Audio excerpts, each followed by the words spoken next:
especially to the candidates, to Mark Putoff, who's sitting at the table in front of you, who's raising his hand. He's the timekeeper. He's the second most important person here tonight. Make sure you watch him very closely as you give your speech. Special thanks goes to Steve Baker, who's actually done all the work to put this together. Thank you very much, Steve. And I'd like to thank our greeters, Marty Baker, Dee Mahan, and Diane Thompson. We'd like to thank WPTW and Troy Community Radio for broadcasting this event live, and for Troy Public Access TV5 for videotaping it to broadcast at a later date. We have one issue 1 on the May 6th ballot, which I will briefly discuss in a couple of minutes. And we have candidates here tonight running opposed in primary elections for several offices. I'd like to begin this evening by introducing the candidates. First, running for Common Pleas Court Judge are Republicans Janine Pratt and Stacy Wall. Candidates for Miami County Commissioner are Republicans John O'Brien and Gregory Simmons. Running for the Ohio House of Representatives 80th District are Republicans Stephen Huffman, Joe LeMaster, and Mark Williams. Candidates with opposition for the Ohio Senate 5th District are Democrats Dee Gillis, Joe Lacey, and Tom Matthew. And finally, running in the Democratic primary for the U.S. Congress 8th District are Matthew Guyette, and in the Republican from Matthew Ashworth is not here, Eric Gurr and J.B. I should also note that originally incumbent Bill Beagle from the 5th Ohio District was being opposed by Julie Busby, and Ms. Busby has withdrawn from that race, so any votes cast for her will not be counted that evening. Before we hear from the candidates, please allow me to give a brief explanation of Issue 1, which you will see on the ballot. Issue 1 is the proposed constitutional amendment to fund public infrastructure capital improvements by permitting the issuance of general obligation bonds. This proposed amendment would authorize the state to issue bonds or other obligations to finance or assist in financing public infrastructure capital improvements for local governments and other governmental entities. Capital improvement projects would be limited to roads and bridges, wastewater treatment systems, water supply systems, solid waste disposal facilities, stormwater and sanitary collection, storage, and treatment facilities. Okay, now that we have those formalities out of the way, let's get to this evening's forum. Tonight will be divided into 3 different activities. First, each candidate or speaker on an issue will be given 2 minutes for opening comments to be given from the podium. They will speak in the order listed on the rules and regulations sheet, which is in alphabetical order within each race. Candidates, you are reminded that we will hold you strictly to your 2-minute time limit. If you go longer than 2 minutes and ignore Mr. Putoff's little bell, I'll stop you. After each candidate finishes speaking, David Fong from the Troy Daily News and Rick Muzzy from WPTW Radio will have a series of questions that they will pose to the candidates. There was a mistake in our 2 local newspapers that said that the questions will be taken from the audience, but because of the volume of candidates, we've decided to allow our media to ask the questions. To keep the forum as fair as possible, we'll alternate as to who responds first to each question. And you will be giving your 2-minute comments from the podium. After the completion of the question and answer format, candidates will be given 60 seconds for closing comments to be given from their seat, and these comments will be given in reverse order from opening statements. So again, you'll give your 2-minute statement from here, question and answers from your seat, final statement from your seat. The total time for the forum will be limited to 90 minutes. Please pay close attention to Mr. Putoff. We begin this evening with the Common Pleas Court candidate, Janine Pratt.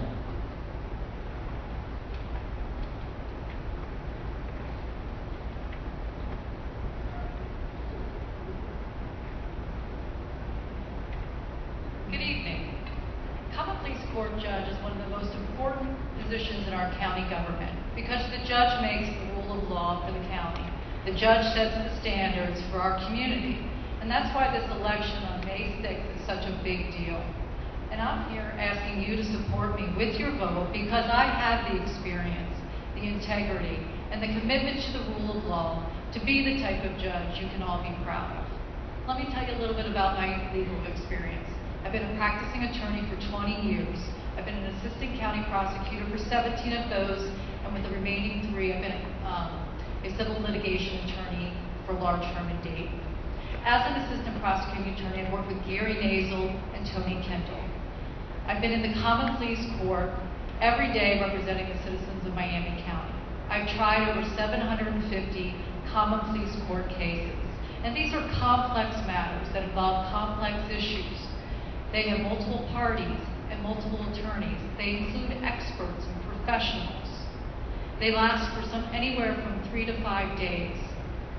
In addition, I handle a special docket in the Assistant Prosecuting Attorney's Office. I represent and defend the most vulnerable members of our community, our children, from child abuse and neglect. I also handle felony matters in our office, and I do grand jury review. I'm a lifelong Republican. I'm a true conservative. I believe in the Constitution, but I don't believe in judicial activism. You know, Miami County is a great place to live. We are so fortunate. And my husband and I have chosen to raise our 2 children here because we believe that Miami County shares the same values that we hold here: community, family, and safety. And if I'm elected judge, I will take those values with me onto the bench. I will be responsible to all of you. I'll be committed to the rule of law, and I will be fair. Thank you. Our second candidate for Common Pleas Court Judge, Stacy Wall.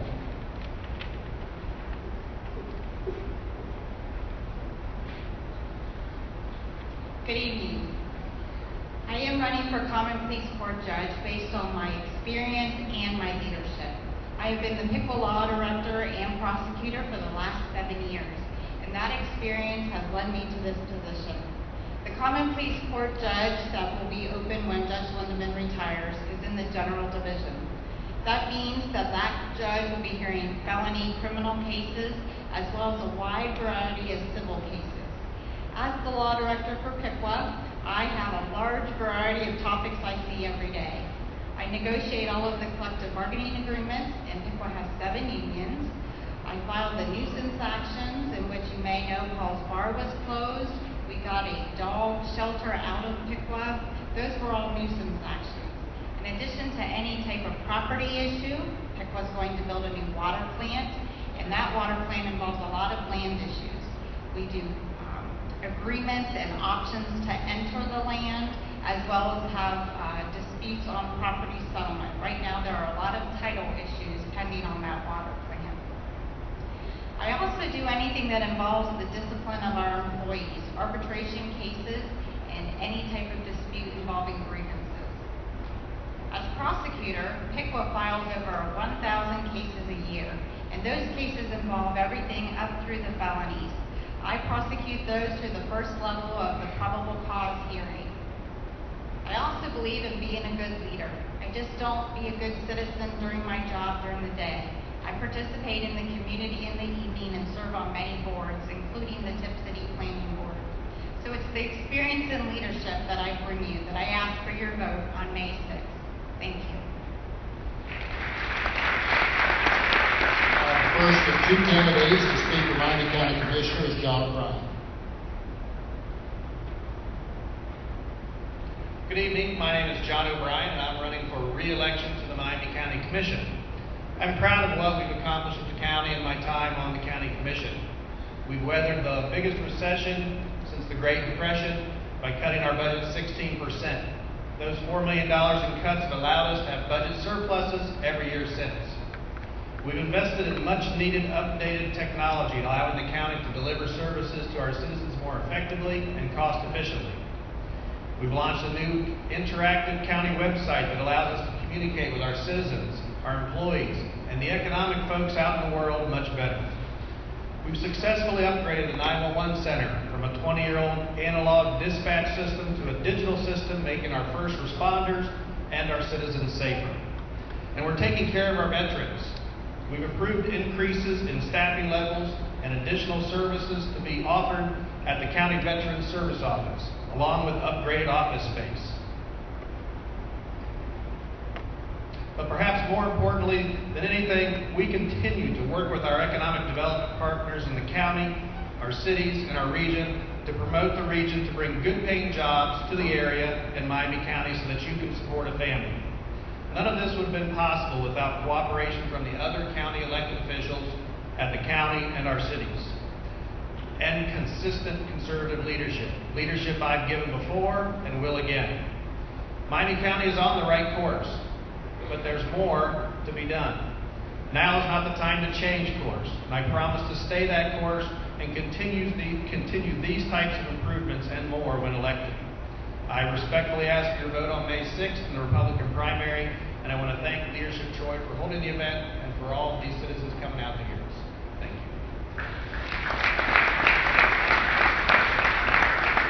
Our second candidate for Miami County Commissioner is Gregory Simmons. Good evening. I am honored for the opportunity to once again serve Miami County as I have in the past. Currently, I'm a resident of Troy, Ohio with my wife, Patty, and my stepson, Josh.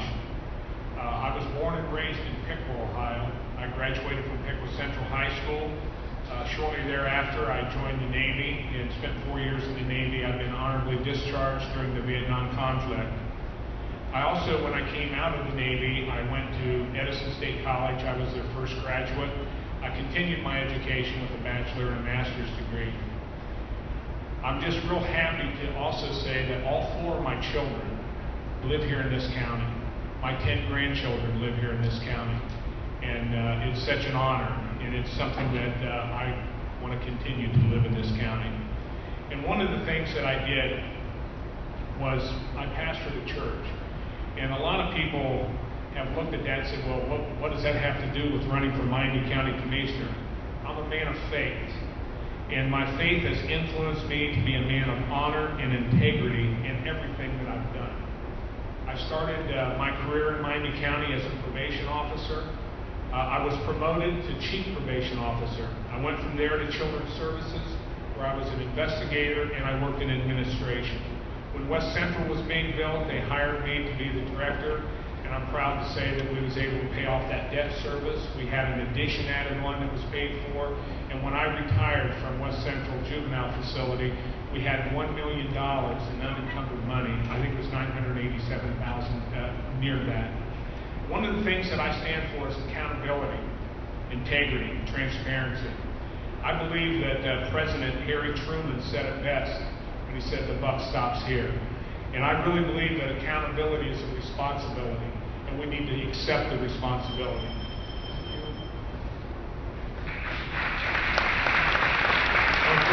Our first candidate for the 80th District of the Iowa House is Stephen Huffman. Thank you, Tom. First, I need to apologize for my voice. I have a cold. I could not even speak yesterday, so this is much better.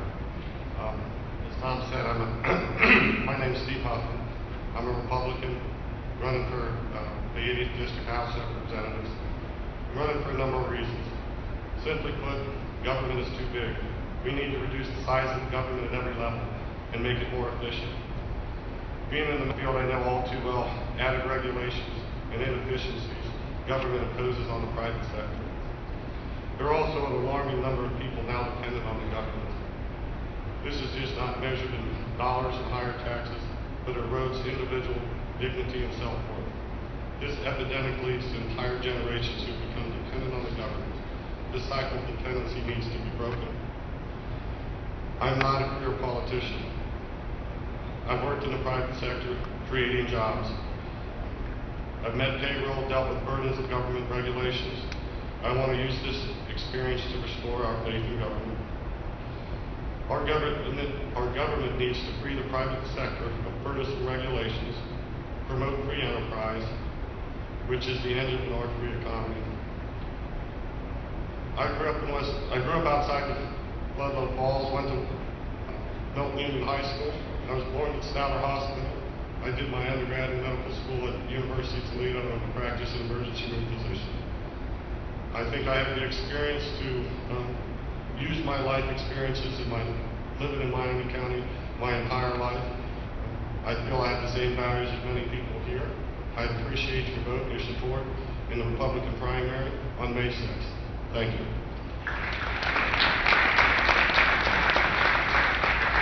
Now we will hear from Joe Lemaster. He's much taller than I am. I retired from the U.S. Navy after almost 21 years, and throughout my naval career, I was always put in leadership positions that far exceeded my own pay grade.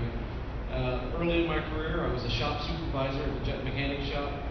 I was a career counselor for 450 people. I was the chairman of the Chief Petty Officers Disciplinary Board, Import Duty Section Leader, over 100 men on a 3-day rotation. I was the only enlisted department head of a naval air station in Key West, Florida before I retired. I planned, organized, controlled, and supervised the administration department and supported 40 lieutenant commands. I supervised and ensured work completion for 10 different divisions at one time, and these divisions had, if you're familiar with military civilians that work with us, I had GS-12 and GS-11s under me, and many other civilian personnel. I've overseen multi-million-dollar budgets and detailed management as far as staffing goes, as far as bringing people in. Some of the things that I want to accomplish, if you elect me to the Ohio, as a Ohio representative, I want to do away with the Ohio personal income tax. Governor Kasich said that he was going to do that, and it's taken him 4 years, and I think he's still considering it, but we need to go ahead and do that. Also, I'm interested in making sure that the Second Amendment is taken care of. And more importantly, I think we need to start instituting the 10th Amendment to protect the state of Ohio against the federal government. And basically what the 10th Amendment does, it tells us that if it's not given directly to the federal government, then it should come back to the state and the people. No one else is talking about this, and we need to take care of it. God bless you. Have a good night. Our final candidate for the 80th House District is Mark Williams. Thank you. I'm Mark Williams. I'm running for state representative, and I'm a family man. I'm a former Air Force captain. My wife Jessica and I have 3 children, foster care parents with Miami County. And to be honest, she's a saint for putting up with me. Talking with folks around the district, they keep telling me their #1 issue is jobs. Jobs in the economy. I'm a businessman, I get that. I work for my father-in-law. We've got a small firm with 10 folks. Growing up, I paid my way through college, doing odd jobs, running my own business. 3 of my siblings had their own businesses. My dad had his own business. My granddad had his own business. My other granddad, born in Louisville, Ohio, went to school, became a vet, ran his own business. And at family gatherings, I get to sit and listen to Grandma Ruby talk about running Ruby's Beauty Salon right down there in the center of Troy. So I get it. I want to take that common sense approach that I've learned from listening to my family talk, from my own personal business experience, and apply it to the issues we're having today. I've hired folks, I've fired folks, I much prefer hiring folks. And that's why I agree with people when they say we need to keep our focus on jobs. We need to create a business environment in Ohio that's competitive with our neighboring states, that brings more businesses to our area. When people are able to work and help themselves, it solves, if they can work and help themselves and support their families, it solves so many issues. And there's just, that's it. We have 3 candidates for the 5th District of the Ohio Senate, and our first speaker will be Dee Gillis. First, let me say thank you to Leadership Troy alumni for putting together this event. It's really a great event every year. I'm usually out there, not up here. I am running for state senate because I'm not happy with what's going on in Columbus and because the middle class needs someone there who gets it. I didn't come from a family of means, and when my husband Kelly and I were married, we had nothing but hope and love. Well, there was that car that we gave $25 for, and we had to push it every morning to get it started. But Kelly was able to get a good job, and we were able to build a life and support our family. The opportunity to build a good life is at risk in Ohio. Bringing living wage jobs to Ohio is a #1 priority. I am serving my 7th year on Tip City Council. 4 of those years I served as mayor. The mayor is elected from within the council. Our council is made up of 5 Republicans and 2 Democrats, and I was elected twice. That just proves that we can work together if we try. And we have had to work together as we've dealt with the effects of this administration's cuts to local governments and our schools. I want to bring common sense to Columbus. We almost lost our Medicaid expansion. We did lose our homestead exemption for new seniors. They've waged a war on women, and now they're messing around with our rights to vote. It's time to put someone in the Senate who will fight for our rights. So I ask for your support and your vote on May 6th. Thank you. Our next speaker will be Mr. Joe Lacy. Thank you, Leadership Troy alumni. My name is Joe Lacy, and I'm running for state senate. I'm currently in my 9th year on the Dayton Board of Education. And in those 9 years, or in those 8.5 years, I've become very astute in education policy. I've testified before the House Senate, the Ohio House Senate, the Ohio House, the Ohio Senate, and the Ohio House on curriculum and bullying policy. On the Dayton Board of Education, I led the way to bring back neighborhood schools to Dayton, which I did not have a system of neighborhood schools when I was first elected. I helped to bring fiscal responsibility to our system, which had a very poor record on fiscal responsibility when I was first elected. And I'm proud to say that in my leadership on the Dayton Board of Education, Dayton now has the highest performance scores in the district's history. We're not there yet, but we have a ways to go, but we are doing much better than we were. I am a Dayton Public Schools parent, a proud Dayton Public Schools parent, and I think that is a perspective that we need in our state senate. I would be the only state senator that has a child in an urban education system, a system that we do have a lot of problems with in the state. Currently, at the county treasurer's office, where I'm a financial analyst. I'm a certified public accountant, and I've worked in public accounting firms for 10 years, local public accounting firms. I served my country in the capacity of the United States Peace Corps, where I was stationed in the Solomon Islands, where I was a financial advisor to the Solomon Islanders. I graduated from the University of Dayton cum laude with an accounting degree, and I would appreciate your vote. Thank you. And our final candidate for the Senate's 5th District is Tom Matthew. My name is Tom Matthew. I'm running for Ohio State Senate, 5th District. I want to thank you for the opportunity for the Troy leadership. I'm grateful to be here. My wife went to school in Troy Junior High, Kyle, and Troy High School. We have 4 children. They are all in colleges or practicing their profession. I have had the privilege of living in the United States past 46 years. I want to thank you. Thank you, USA. Thank you, Ohio, and various states. Ladies and gentlemen, this is America. I came with $8. I have been able to go 5+ universities or colleges, not because of my ability, but people like you.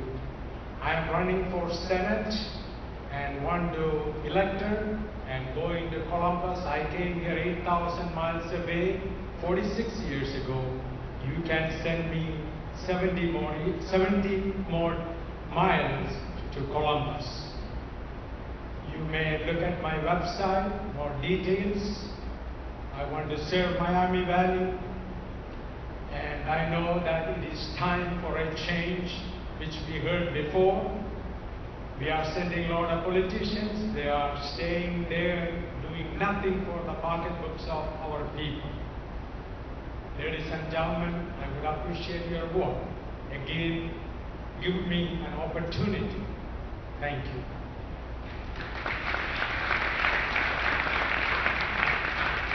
The final election of opposition is the 8th District of the U.S. Congress, and our first speaker will be Democratic candidate Matthew Guyette.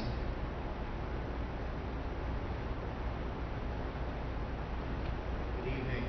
My name is Matt Guyette, and I'm running for Congress. And I really have to take my hat off to you people on such a beautiful evening. I said, this is the core, people who would come out and who care that much about politics. And I really wish some of the young people I talked to had that same feeling. You know, in a way, I'm a little bit daunted by being on a stage with so many qualified people, judges, lawyers, doctors. You know, it's quite an honor to be here. And I'm not a judge, I'm not a lawyer, I'm not a doctor. But I know what liberty is, I know what equality is, I know what justice is, and I know what this country was founded on. Those are the values that this country was founded on. Unfortunately, Washington has become rigged, so it works for some people, but not for others. Because of a tax code that directs wealth to the top, we've seen a lot of jobs move overseas. You know, in the old days when the U.S. was the safest place to invest, that money would have been invested here, creating jobs. But unfortunately, it's created jobs in China, in India, in other countries. We also have a faction that says, well, we need to just cut government. We need to do away with everything. Government is the problem. But you know, we had that at one time. We had a very weak government in this country. And unfortunately, taking away government is not going to solve all of our problems. I think what we need to do really is get back to our founding documents, get back to our founding ideals, the things that unite us, because really we're all very different. But we all understand jobs. We understand that that's the best way for a person to pull themselves up in society. And we understand the meaning of a level playing field. And that's what I want to try to restore to our government. Thank you very much. Our next speaker is for the Republican primary for the 8th District is Eric Gurr. Hello, my name is Eric Gurr. I'm also running in the 8th District as a Republican. That's against a fellow you guys might have heard of. His name's John Boehner. Probably, no. He's a good man. I'm not a slash and burn guy. I've never run for political office before. I've run a business for the last 20 years, an IT business. In the process of learning how to be a politician, probably the first thing I've learned is be brief. So I'll just tell you, this is a leadership forum. And for those who don't know what that is, in all leadership forums, basically what they're trying to teach you is how to make an executive decision. That's what you learn in leadership, how not to compartmentalize your decisions. If there's a reason I think you should vote for me is after running a business for 20 years, that's what you learn, is how to make an executive decision. You don't make a decision on health care and then disregard jobs. You don't increase regulation and print money. All these things come together. I know there's a lot of Democrats, probably independents here. I think all of us can agree that we're not just on the wrong track, we're completely off the tracks. No nation in history has ever spent and borrowed its way to prosperity, and we will be no different. It's time for us to come together and start making some mature decisions about our government.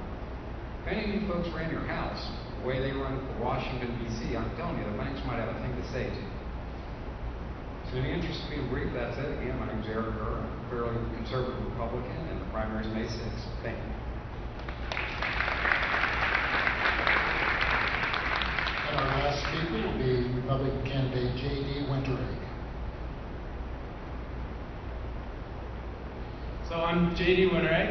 I'm 32 years old. First off, I'd like to thank Leadership Troy and for all of you coming out and giving us a chance to express ourselves, introduce ourselves.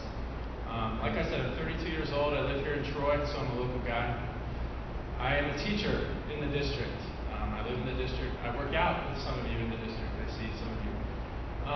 I understand what it's like to be a constituent in Ohio 8. Part of the reason I'm running is because I believe that the current representative right now we have and the current congressional climate we have doesn't represent us. We've got people who are out of touch with us. We've got people who don't really seem to care about us. I know I've heard our representatives in the district tonight. They joined us. I think I've been to over 20,000 houses, me and my team. I've talked to over 10,000 voters, and they all say the same thing. We're fed up with the people in Congress. We want new representation. We're the most conservative district in Ohio, and right now we have a representative who's voting with the other side, voting to raise our taxes, voting to fund Obamacare, voting to indefinitely suspend our debt ceiling. I'm opposed to all of that. I'm a conservative. I'm actually the only person in this race who was given the rating by the AFA, the American Family Association and Heritage Alliance, who was given the rating as conservative. Everyone else was somewhat conservative. I'm running because I want to represent our voices. I know a lot of you. I know we're conservatives, and I believe we deserve that in Washington, D.C. So I'm asking for your vote on May 6th, and I appreciate it again. Thank you.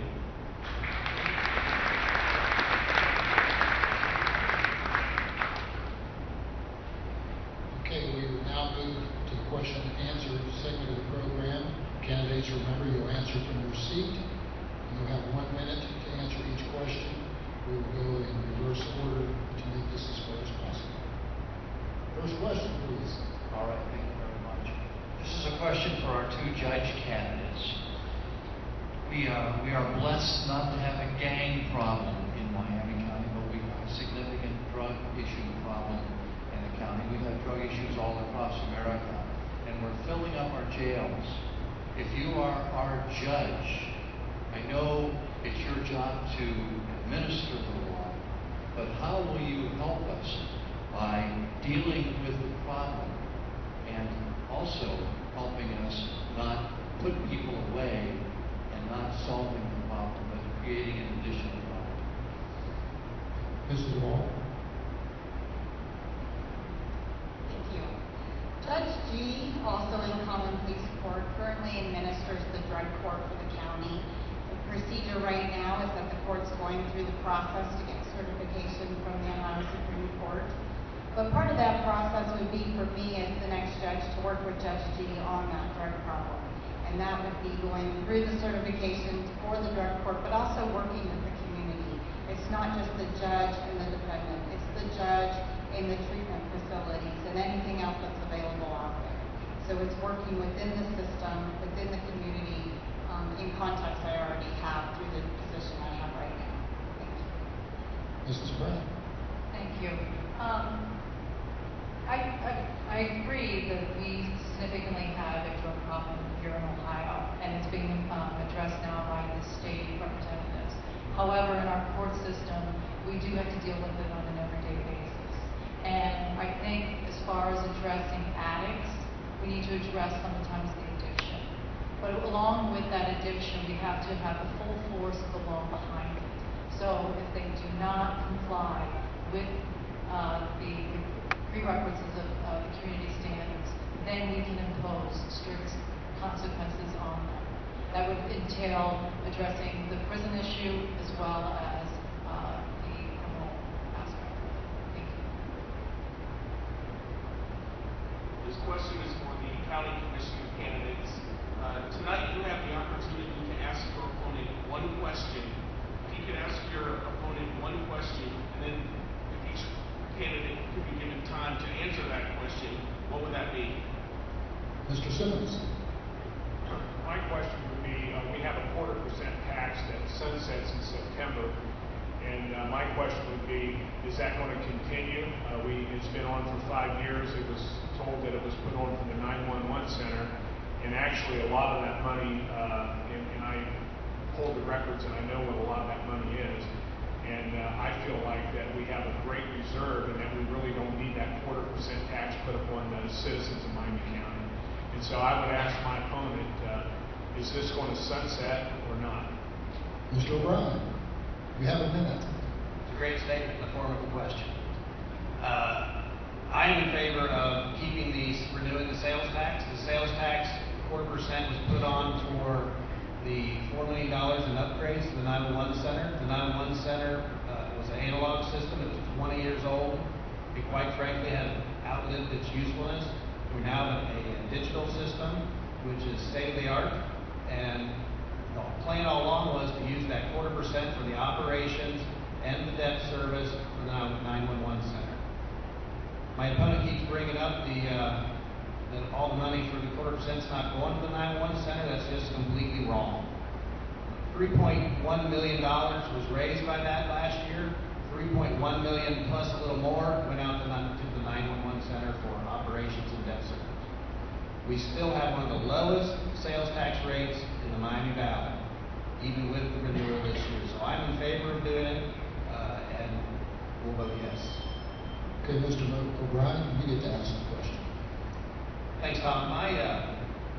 First of all, I have no problems with my opponent. We worked well together when he worked at the county. But I've been with the county this is my 19th year. My opponent retired from the county, and he's now running for office and wants to double dip in the taxpayer-funded retirement system. I personally am opposed to double dipping in any form, and at some point, I would like to hear what my opponent's theory is and what his philosophy would be if he were elected by the voters when he would take office on double dipping at the county. Yeah, that's a good question, and I appreciate it, really, and I'm ready to answer that question. I don't consider running for political office such as county commissioner as double dipping. I've always felt like double dipping was if I retired as the juvenile detention director and then the next day I was hired back, that would be double dipping. I feel like some of the best leaders that we've had, if you want to talk about double dipping, Ozzie Haddad, who was a great commissioner, Dr. Adams, who was a great commissioner, they both were retired through the state as well. And I don't think that they considered it double dipping. I think what they did, they led our county greatly, and that's what I would do. Next question, please. Thank you very much. This is for our U.S. congressional candidates. There's a double-edged sword. Some of us have problems with term limits, but on the other hand, there's a benefit when you're in Congress for a while. You gain experience, you gain tenure, and you gain power. I grew up in Ohio. I have business in Wisconsin as well now. There was a congressman from Wisconsin by the name of Dave Obey, who was in Congress for many years and was in a very powerful position. My question to you is, if you were to unseat our current congressman, who is in a very powerful position and has the ability to do significant things for our district, how would you as a junior representative offset that for us so that it was a benefit for us here in Miami County and a benefit for our nation? Mr. Gurr? Well, that benefit goes away if everybody's under term limits. And I'm in favor of a 4-term term limit. In Ohio in 1993, all of us voted on this in the state of Ohio. And all of us said we want term limits, and it was set for 4 years. And then Congressman Boehner and others had actually started in New Jersey, challenged that, and the Supreme Court said you cannot legally have term limits. Now, I disagree. I think that was judicial activism because it doesn't say anything about term limits in the Constitution. I think we need to go back to that because the issue with these career politicians is they are money-raising machines. They're able to raise millions of dollars, and it puts candidates like myself, Mr. Wintereg, at a distinct disadvantage. But the power would align if all of them were under the same rules. Mr. Wintereg? Yes, so I am in favor of term limits. I think part of the issue right now, you talk about experience and power. I mean, look Look at what he's done with this experience in power. He's raised our debt limit, suspended it indefinitely, he's funded Obamacare, he's raised our taxes. What's he doing with this power? Nothing that we want. I'm a firm believer that the representative actually needs to live at home and interact with the constituents and listen to what the constituents have to say and take that to DC. We forget that they work for us. We are the employer here. We are the boss. And I think this whole notion of power kind of gets lost. They've forgotten their place. So to address the Miami County issue, we need to make sure people are working. We need to lower taxes.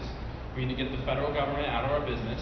And we need to deregulate and allow the free market to work the way it should. And that, everyone will benefit from that. Mr. Gayette? I am not in favor of term limits. I believe that the voters should have the choice, and if they want to re-elect someone, they should have that ability. And I think term limits prevent that from happening. As far as the question, what could I offer in the balance of unseating somebody who's been there so long? Without beating up on Mr. Bain, I think a fresh set of eyes and a fresh perspective sometimes can see solutions, can see problem solving, where a person who's been there longer doesn't see that because they become very entrenched in their positions and in their connections. Next question. This question is actually for both the Ohio House candidates and the Ohio Senate candidates. If elected, what new or fresh idea will you take with you to the Ohio General Assembly that maybe we haven't seen in recent years? We'll start with the House candidates first. Mr. Lemaster. Well, like I mentioned before, nobody is talking about the 10th Amendment to the U.S. Constitution, which limits the federal government from encroaching upon the state. And we talk about jobs, but who is the big job buster? And that is the federal government, the EPA, the Bureau of Land Management, you name it, anything that's federal. They don't have the right. It's limited. The Constitution limits them, and we have not taken the opportunity to allow ourselves to rule ourselves. So what we need to understand, if we're starting with the 10th Amendment, all the other concerns that we have will quickly go away, and there'll be state issues instead of federal government issues. And if we're smart, we'll elect somebody to that seat that's talking about it. And like I said, I'm the only one. Thank you. Mr. Williams. I think that the interesting thing with the way governments work is that no matter whether you're state, federal, you always want to take on the authority of who's below you. And so I think that if we look at the levels that we're implementing ideas, and there's a lot of good ideas out there for education, for infrastructure, and that sort of things. And I would bring in the concept of let's check what level we're at. Who do you have the most authority over or influence over? Who responds to you when you call and say, hey, I've got a skunk that is thinking of the neighborhood? Is it the state? Is it the federal government? Or is it your local folks who come out and handle that? And so I'd like to see and bring the idea that, okay, even if it's a good idea, I want more local control. I want parents and teachers involved in our education. And bring it back to the correct level and have states do what they're supposed to do. Mr. Huffman. I think what I would bring is some common sense to, I practiced medicine all my life, and there's a lot of great issues right now in the Ohio General Assembly with Medicaid, Medicare, Obamacare, and how it's going to affect everybody and their health care. I've seen it firsthand, insurance and Medicaid and get in the way between me and my relationship with the patient. And I think that at the state level, we need to remove those levels. And there's nothing more sacred than the patient-physician relationship. Another thing, Governor Kasich has accepted the Medicaid expansion. That's fine. We have to accept that, and I believe in helping people that need it. But we also need to get those people and have a plan to get them off Medicaid, back to work, and so that they can be fully employed and not be on Medicaid any longer. Mr. Lacy. As I as I said in my opening remarks, I would bring to the state senate my experience as a parent with a child in an urban district. My daughter's class in kindergarten at Ruskin, half of her classmates' original language is not English. English is their second language. And other problems that urban districts have. Urban districts, just like, maybe not to the scale of Dayton, but Troy is an urban district that does have some of the urban district problems with a higher concentration of parents who are not as involved in their children's education and so forth. These are the kinds of problems that I've had to deal with for 9 years, and I would take that to our state senate. Mr. Matthew. Thank you. When I'm elected, I'll bring one of the ideas will be hiring the unemployed citizens of our state. The program is called OUR, H-O-U-R. Right now, as you well know, Jobs Ohio spend $100 million plus. We can put 50,000 citizens to work every year. That is the one program I will bring with your support to Columbus. Thank you. Ms. Gillis. I'd like to conduct a comprehensive review of all tax incentives to ensure that they are truly working for our people. That's it. Next question. This question is for our judge candidates. The Ohio Court of Common Pleas is the trial court of the state court system. 6 years from now, after you're elected, what will you be able to tell us that you were able to accomplish in setting a legacy for yourself as a judge that your other candidate didn't accomplish? What will you leave us after 6 years that you'll be proud of and we'll be proud of? Mrs. Pratt. It's a very good question. I think one of the greatest things that the Common Pleas Court has maintained throughout the years that I've been involved in and in the history of it is the judicial integrity that has been a tradition for this court throughout. In addition, I would like to bring, in my tenure, a safety issue. I'd like to improve upon the safety of the building as far as those that are coming into the courtroom. I additionally would like to add as far as electronic filing, which a lot of the court systems are moving towards. Shelby County has just instituted, Montgomery County has instituted. These are great programs that can allow for efficiency, speedily as far as filings, and will make our court be a standout amongst the other courts in the state. So I think all these combined after 6 years would be my goal. Mrs. Wall. Thank you. I agree that our Court of Common Pleas has incredible judicial integrity. It's been that way with all of the previous judges, and my goal would be to continue that and maintain that integrity of the court. As Mrs. Pratt said, there are issues in the court that deal with electronics, not just electronic filing, but electronic accessibility within the courtroom for jury trials, that type of thing.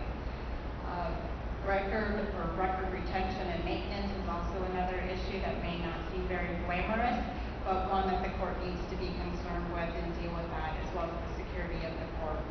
And I would hope in 6 years that we would be working on those issues, but I would also be reelected for another 6. Next question.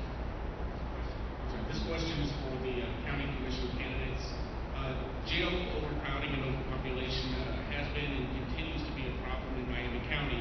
The sheriff has stated that he would like to shut the downtown facility and add an extra pod onto the incarceration facility on Miami County Road 25A. What are your thoughts on this? Mr. O'Brien. Thanks for this question. It's a very interesting topic to talk about. The downtown jail is 40 years old. It's in need of upkeep and repair, and the sheriff has said that he wants to build the maximum security pod out at the IF on 25A. He also has an estimate for that of about $10 million. The debt service alone on $10 million is about $500,000 a year. He's also said if he puts that facility out there, he'll have to hire 6 more corrections officers. That's another $300,000 to $400,000. So almost $1 million in additional appropriations to build that facility. Before we approve doing that, there's a lot of study that needs to be done before it's done. And even if we do that, there's no way that you'll close down the downtown jail completely, because that's where the court system is. It's where the prisoners are going to have to be held while they're waiting to go to court. So closing the downtown jail completely will not happen, and we need to look into it more before we spend $10 million and add $1 million to our appropriations. Mr. Simmons. Yes, thank you. Actually, they're running 2 separate jails now because of the staffing problem that they have at the 2 jails. You would actually save a couple $100,000 just by having 1 staff.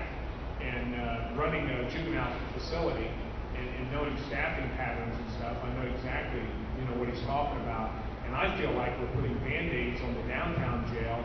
We're just keeping putting money into that. And we really need to look at a permanent solution, because what's going to happen, we're going to end up taking prisoners to Shelby County, and it's going to cost $55 a day for every prisoner we take to Shelby County. And we need to keep our prisoners, and as far as, we just need a couple holding cells for the courts. It isn't, we don't need to keep that jail, because I think it's going to be condemned anyway. Thank you. Next question. This is for our congressional candidates. I think many of us have said many times we're just fed up with Congress, fed up with everything that's going on in Washington. We'd like to send everyone home and start all over again. We all know, I think we all know, that part of politics is getting along. Part of politics is compromise. And it doesn't seem to work very well in Washington these days. It did 20 or 30 years ago. In fact, some of the fathers in Washington have left. What would you do going to Washington to start anew of getting along, compromise, and get our country going again? Mr. Gerber. I don't think you can compromise on a disaster, to be honest with you, and I think a lot of what we're facing is actually disastrous. Having said that, one of the things I would do first off is lower, for the first time in our nation's history last year, we went over $1 trillion in just discretionary spending. So as Republicans, maybe if we went there and said, okay, we want to get this back to $980 billion, I'm willing to compromise on what we cut in discretionary spending. But what I'm not willing to compromise on is the debt that keeps racking up on my kids and grandkids. All this new debt, we're not going to be able to pay. Our money's all tied up in the $8 to $16 trillion marketable debt, national debt. So I think there's room for compromise on what gets cut. But at this late stage of the game, I don't think there is any room to compromise on increasing spending any further. Mr. Guyette? Yeah, great question, and something I've given a lot of thought to. In the first place, if you continue to send people to Washington who claim that government is the problem, then you're going to have this kind of a situation. What we need in Washington are problem solvers. We need practical, pragmatic people who want to do the business of the American people. What we have right now are a lot of ideologues who get rewarded by the media and by their campaign contributors for whipping up this kind of anger and fear because it serves their personal interest. So what we need to do is get people who want to solve problems, who are pragmatists and practical people, and that's what I am, and that's why I'm running for this seat in Congress. So thank you, Mr. Winterick. So yeah, there is a problem with divisiveness right now, and a lot of it is, I guess, fueled by the money. Fundraising, it's in the interest to divide us so they can drive the money in, so they can remain in power. Like I alluded to earlier, we have representatives who have forgotten their role there. What we need to do is we need to send representatives there who understand that they work for the people. They have to understand that they're not there for their personal interest, they're there for you. With that frame, that mindset, I think it'll be easier to move towards compromise. The issue we have right now is we have one group arguing from this premise, one group arguing from this premise, and they'll never align. We need to find that common premise. We We need to come together on that and build from that. I'm a conservative. I've lived in a socialist country. I'm an educator. A lot of those aren't compatible, but I'm successful in what I do because I figured out how to work with people and how to compromise without compromising my principles. Next question. This question again is for both the Ohio House and Ohio Senate candidates. During your opening statements, all of you listed a number of concerns and a number of issues facing the state of Ohio. If you had to pick one issue that you feel is the most important issue and needs to be addressed immediately, if elected, what would that be? Mr. Matthew. Thank you for that question. I will have the wage increase, the minimum wage. Thank you. Ms. Gillis. My number one priority is bringing good paying jobs to Ohio.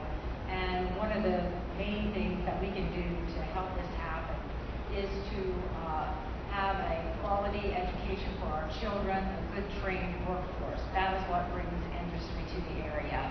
And so that's what I look for, is funding our schools. So, thank you. Mr. Lacy. Thank you. Yeah, I'm not a one-issue candidate, but I do believe that I would use the main thing that I would work on would be use my experience in education and to trying to make Ohio's educational system a very highly competitive system. And that is probably what I would start my work on. Mr. Williams. I think my number one issue has to be the one that I keep getting told by folks is the number one issue in the district, which is jobs.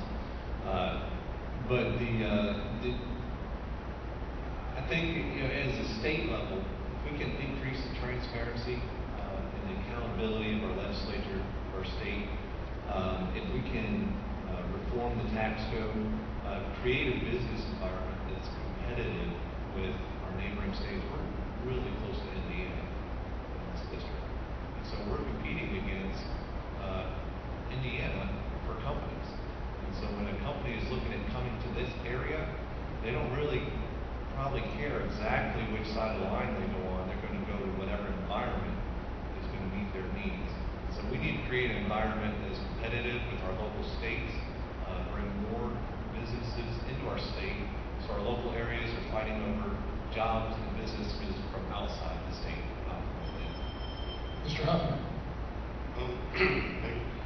I would agree with other things said about jobs. We need to create jobs, and that starts with our education from the elementary school, high school, college. We have to get the right type of workforce, and that starts in Columbus by getting the funds in the right spot. But also, you drive the economy, we can lower taxes. I don't know if we're ever going to get to a zero personal income tax in Ohio, but we need to drive that down, but we need to find some way to pay for it, and so that we're more competitive with other states and other areas to bring businesses to Ohio. Mr. Lemaster. Yes, as I said before, it all starts with the 10th Amendment to the U.S. Constitution.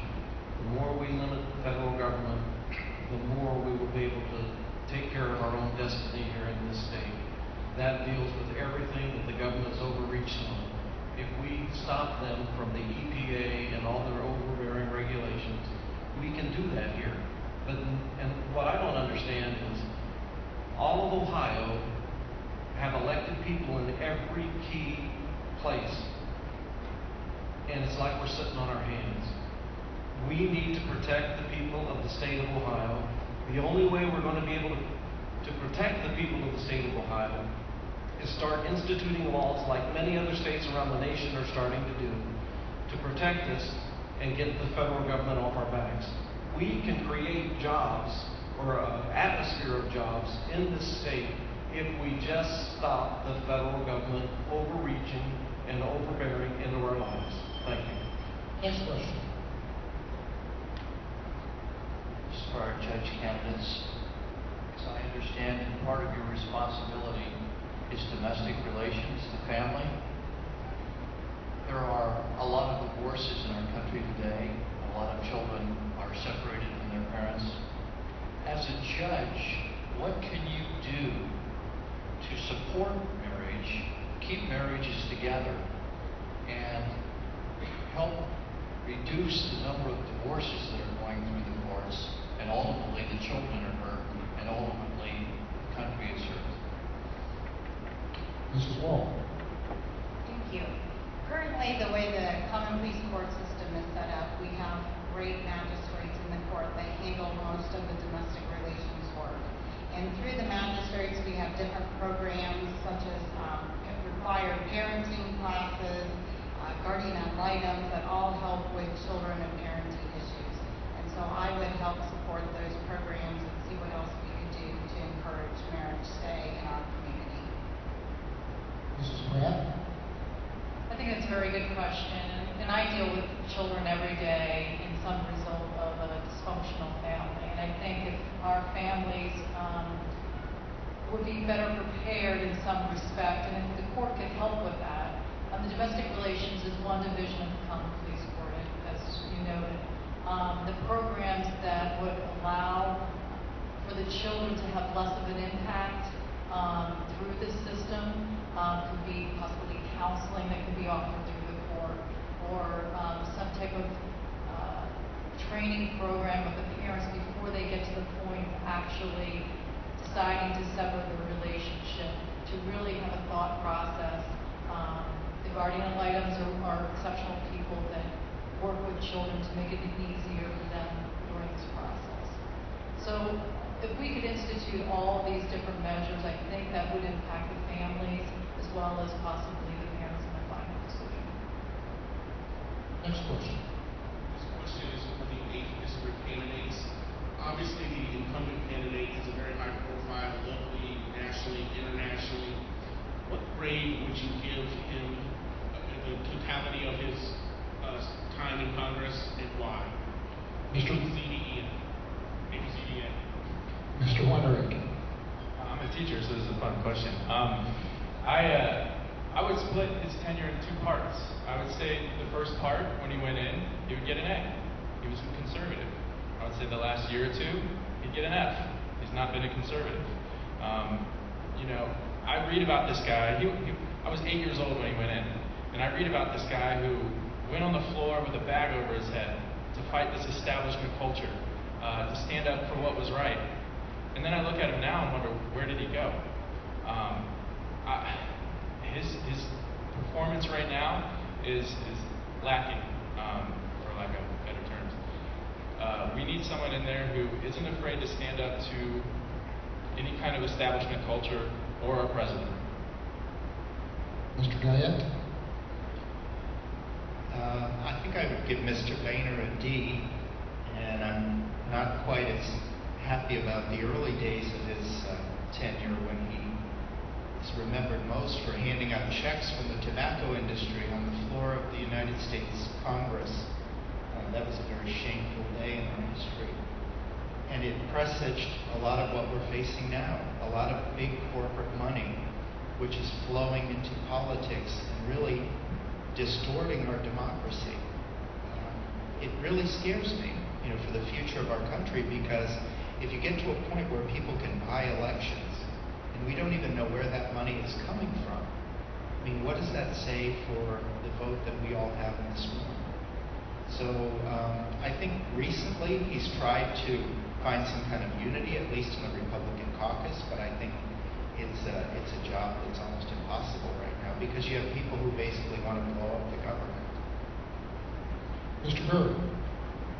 I give him overall a solid B, and I would say he's been in there 24 years, Mr. Guyette, and that little incident I don't think is a reflection of him, and that money changes hands all the time between these politicians. I don't like painting people with this stain of corruption for one little incident like that, but overall a B. He did, Mr. Murray was correct, ran a very conservative, effective government for a long time. It's just, I think, in the last 4 to 6 years, he's tried to become the speaker in this new mold of Nancy Pelosi and some other ones that is being an activist speaker in the front lines. Remember guys like Tip O'Neill were Joan in the background, Dennis Hastert. And where he falls apart in that is trying to lead that without leading from the base, which is next to impossible. So overall, Pete. Next question. This question is for our Ohio House of Representatives and our Ohio Senate candidates.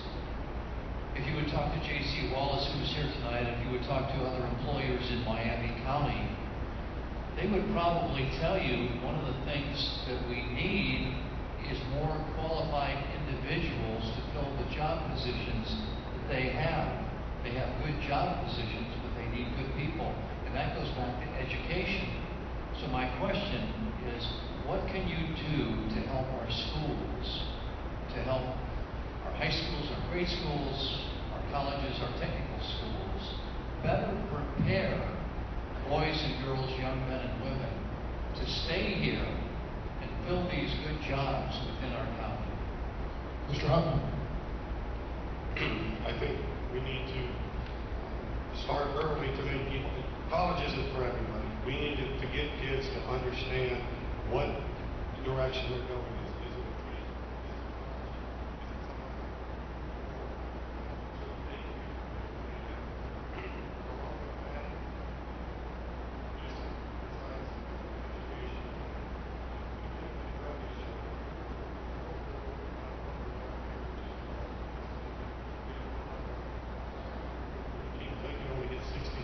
People that pass their drug screens.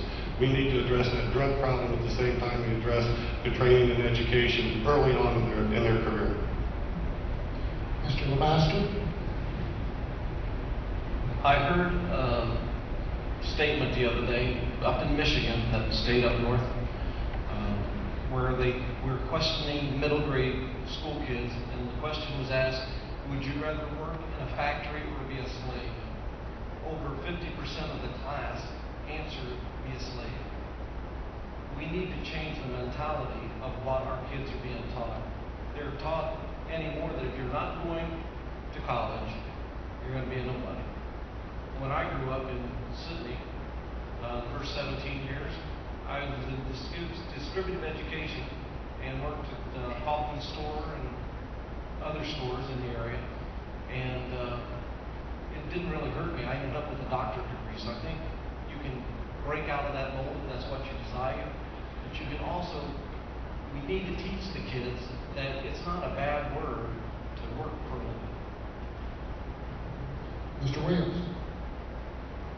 Sure, that's a great question. And with working with my family small business, we deal with that a lot of times. It's finding qualified candidates to fill positions. And once you find somebody that can be qualified on paper, then you're looking for, do they meet the work ethic that you really are looking for? Do they fit with the company?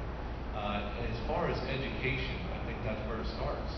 And we need to empower our schools. We need to bring local control back.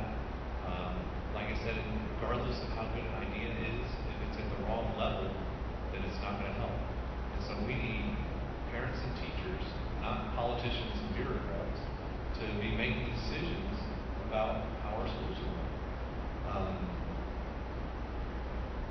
Mrs. Gillis?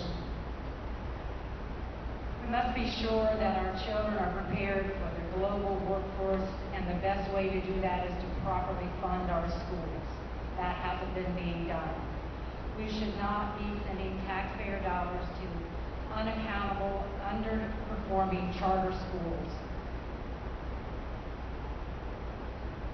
Mr. Lacy? I would be in favor of at my daughter's school, through grants, they have an extended day, and then for people to work, so it's like a free latchkey. So in urban districts, it is very helpful to have an extended day option available. Also, actually even more important, expanding preschool. A lot of people don't have the ability to get their kid into preschool, so I think we need to expand preschool, and that's very important because for kids starting out, that determines how they're going to be educated for the rest of their lives. I think we should also expand opportunities for summer classes. The charter school experiment, I don't believe has worked well, and I think we need to at least cut it off. There are charters that are working well right now, but a lot of these new charters, they'll start up and then they're a horrible failure.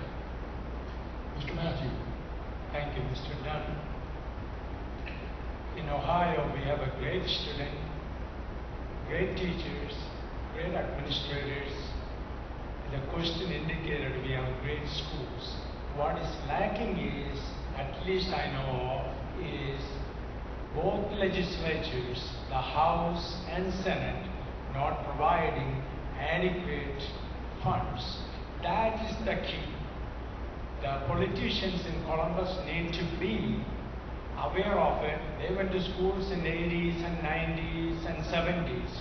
But this is a new century. I came here 46 years ago.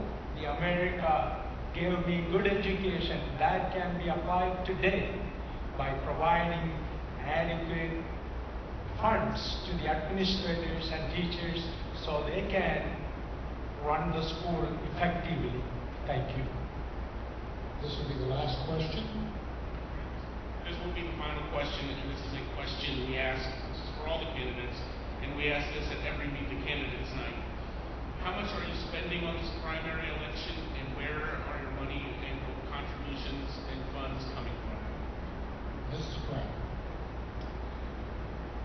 Well, as you know, judicial candidates do not solicit or collect funds personally.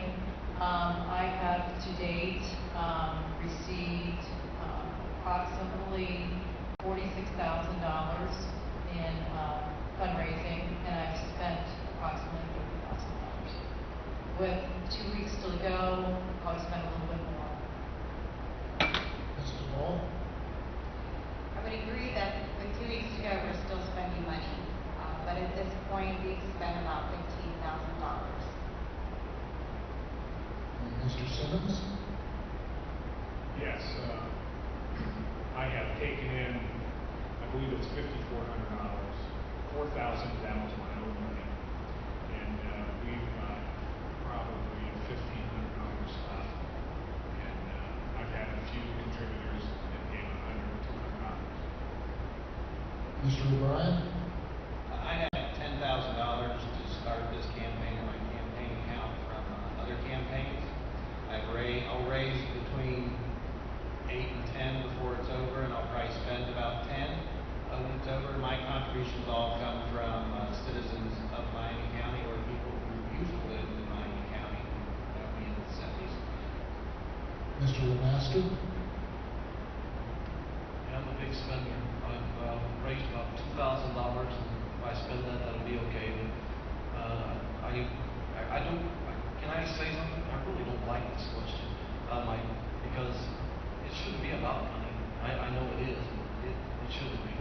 But anyhow, right around $2,000, and my finances have come from friends, family, and loved ones. Mr. Williams. Sure, and it's we just filed our reports here, and by the time the campaign is over, I expect our campaign will probably spend between $6,000 and $8,000. Friends, family, supporters who encourage me to run are definitely the ones pouring into it, and it's humbling a lot of times to see folks put money in it. When you work in a business, you understand that every dollar is, a dollar that you can invest, and it's something we've been given, and we should invest wisely. And every dollar that's come into my campaign, it's humbling to see the support. I appreciate that, and I hope that I'm spending it wisely and fiscal responsibility. Mr. Huffman. I can speak about the report that was just filed the last couple of days. I raised about $6,000 or $7,000 on that report. The vast majority has come from small contributions and contributions from this county, some from Darke County, but most of it from contributors from here in Miami County. Mr. Lacy. I raised $5,000. That's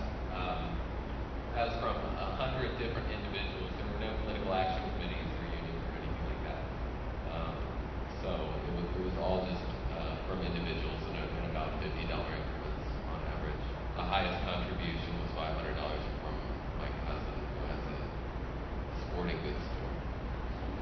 Mr. Matthew? This reporting period, approximately $6,000, that is including in kind. Moreover, we have hundreds and hundreds of hours volunteers put in, and I have been working full time, so that is how many hundred thousands I do not know, that I didn't report. So I am very grateful to the Miami Valley area. They were very gracious, and those of you who are looking at the checkbooks, you can issue to Tom Matthew, P.O. Box 365, Troy, Ohio. Thank you. Mrs. Gillis? I believe we're at about $13,000, and that money comes from family, friends, supporters who believe in me. Mr. Guyette? I've spent about $7,000, most of which was my own money. I think I've raised $1,500 from contributions. My mom gave me $22, which was kind of special.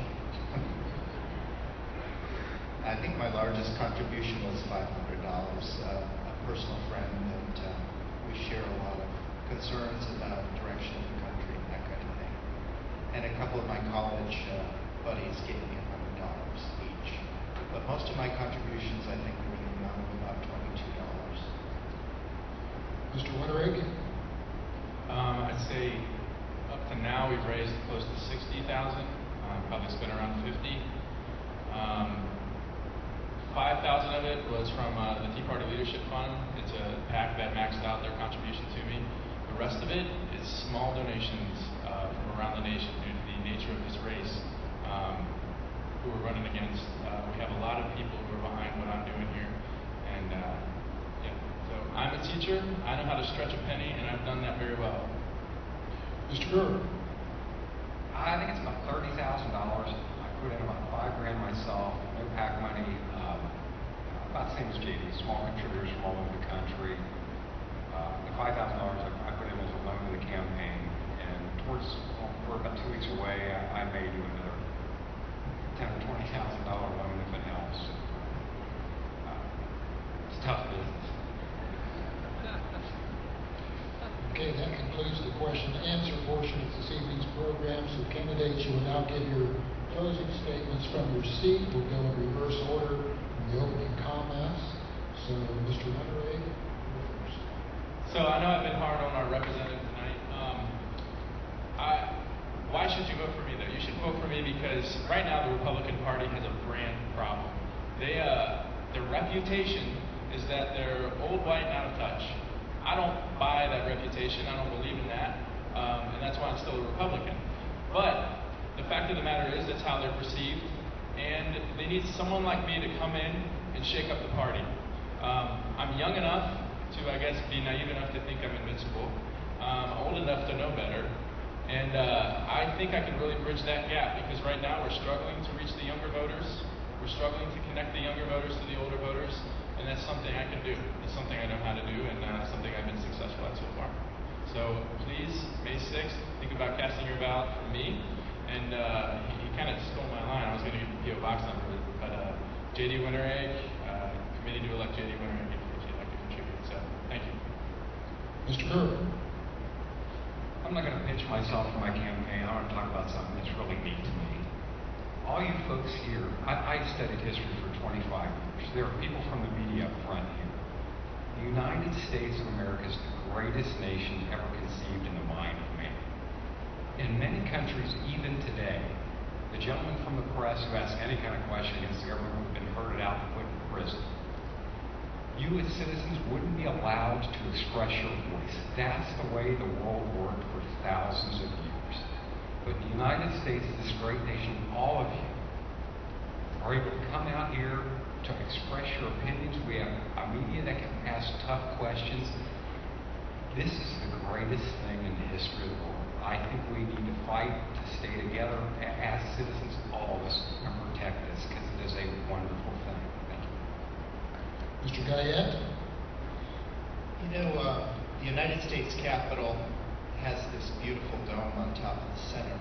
And the amazing thing about it, it was built right in the middle of the Civil War. And in the center of the Capitol symbolizes the unity of the country. The fact that we're all different, but yet there's certain things that unite us. And the amazing thing that the dome was put up in the middle of the war and crowned by the Statue of Freedom in 1863, in the middle of a war to determine the fate of African Americans, whether they'd be free or whether they'd be somebody's property.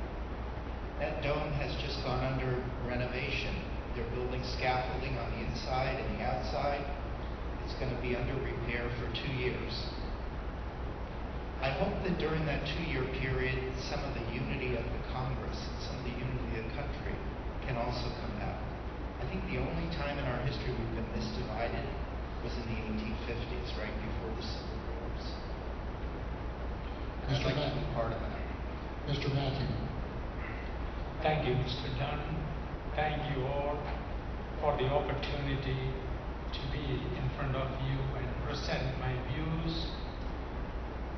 I appreciate your vote on May 6th as well as November 4th. My name is Tom Matthew. I have a little accent. Ladies and gentlemen, if you elect me, you will be the bosses. I am so grateful for Miami Valley, Miami County. She gave me my sweet wife. So I am proud of Miami County. And thank you all blessing me with such a beautiful, wonderful young lady. She made my life beautiful. And thank you. Let the bell be ringing. Mr. Lacy. Well, in my closing statements, I think I will take the opportunity to respond to something one of my opponents said, that she would like a complete review of the Ohio tax code. I've been a certified public accountant for 10 years, and the Ohio tax code is not that complex. In the time that we've spent here, we could go over, we could have gone over quite a lot of the Ohio tax code. It's based upon the federal tax code, which is very complex. So yes, that's the complex part. I want to go to the state house. If I were elected, I would probably be in a state senate that is controlled by the other party, the party I am from. But I think that I could do that because I've had experience with that diversity in an elected body. As an elected board member, I beat an incumbent that was part of a group of incumbents that were all elected together. So I want to try to do that. Thank you. Mrs. Gillis. Yes, thank you all for your attention tonight. I am excited and ready to go to Columbus and work to bring some common sense and to protect our rights. So I ask for your vote on May 6th for Dee Gillis, and thank you. Mr. Williams. First of all, thank you for being here. If I was in your position, my main question would be, why the heck do all these people want to run for office? And so for me, it's really quite simple. I believe in the citizen legislature. I believe that the greatness of Ohio was not achieved because of laws and regulations, but because and through the recognition and defense of freedom and liberty.